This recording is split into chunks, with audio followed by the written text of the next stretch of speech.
সংসদ নির্বাচনে প্রার্থিতা ফিরে পাওয়া ও বৈধ প্রার্থীদের মনোনয়ন বাতিল চেয়ে করা আপিল শুনানির অষ্টম দিনে এই পর্যন্ত ৮৪টি আপিলের নিষ্পত্তি হয়েছে।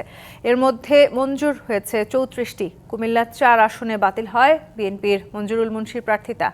একই আসনে বহাল থাকে এনসিপি নেতা হাসনাত আবদুল্লাহর প্রার্থিতা। দ্বৈত নাগরিকত্ব ইস্যু ও অপেক্ষমান সহ বেশ কিছু আপিল রবিবার দুপুরের পর নিষ্পত্তি হবে বলে জানিয়েছে ইসি।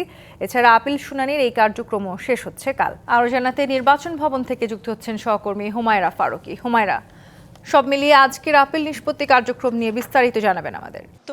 আজ সকাল থেকে শুরু হয়েছে আপিল নিষ্পত্তির কাজ। অষ্টম দিনের মতো চলছে আপিল নিষ্পত্তি। সকাল 10টায় শুরু হয়েছিল আপিল, দুপুর 2টায় কিছুক্ষণের বিরতির পর আবার শুরু হয় এবং সন্ধ্যায় আবারও কিছুক্ষণ বিরতির পর আবারও আপিলের শুনানির কাজ এখনও চলছে। বিকেল 5টায় শেষ হওয়ার কথা থাকলেও প্রায় 100টির বেশি আপিল এখন পর্যন্ত শুনানি করা হয়েছে। কিন্তু আজ যেটি হয়েছে যে গত কয়েকদিনের জমানো যে অপেক্ষমান আপিলগুলো রয়েছিল, পেন্ডিংয়ে রয়েছিল, সেই আপিলগুলোর 9টি আপিল আজ শুনানি করা হচ্ছে ওই 100টির সাথে। অর্থাৎ আজ মোট 109টি আপিলের শুনানি করা হচ্ছে।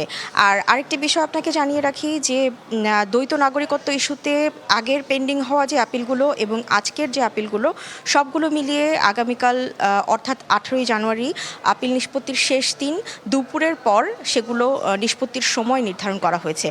আর আরেকটি বিষয় সেটি হচ্ছে নীলফামারী 4 আসনে বাংলাদেশ ন্যাশনালিস্ট ফ্রন্টের একজন প্রার্থী বাদশা মিয়া, তিনি আপিল করেছিলেন তার প্রতিদ্বন্দ্বী বিভিন্ন দলের 7 জন প্রার্থীর বিরুদ্ধে। তাই সেই আপিলগুলোর সেই 7 জনের প্রার্থিতা বৈধতা বাতিল চেয়ে তিনি আপিল করেছিলেন এবং শুনানিতে সেই 7 জনের প্রার্থিতা বৈধ ঘোষণা করা হয়। তো আর যেটি হয়েছে যে হাসনাত আবদুল্লাহ কুমিল্লা 4 আসনের যিনি প্রার্থী, তার বৈধতা তিনি ফিরে পেয়েছেন, প্রার্থিতা ফিরে পেয়েছেন, কিন্তু তার প্রতিদ্বন্দ্বী প্রার্থী যিনি মঞ্জুরুল মুন্সি, তার প্রার্থিতা বাতিল করা হয়েছে এই শুনানিতে।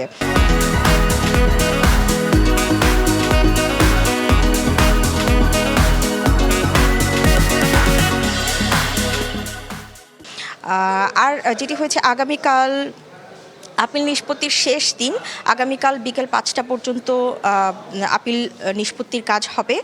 আর আজ এখন পর্যন্ত আপিল শুনানি চলছে। সম্ভবত আরও 5টি আপিল এখনও 5টি বা 6টি আপিল এখনও নিষ্পত্তির কাজ বাকি রয়েছে। ওগুলো শেষ হলে তবেই আজকের মতো শুনানি মুলতবি করা হবে। তো এই পর্যন্ত এখন পর্যন্ত এই ছিল আমার কাছে সর্বশেষ।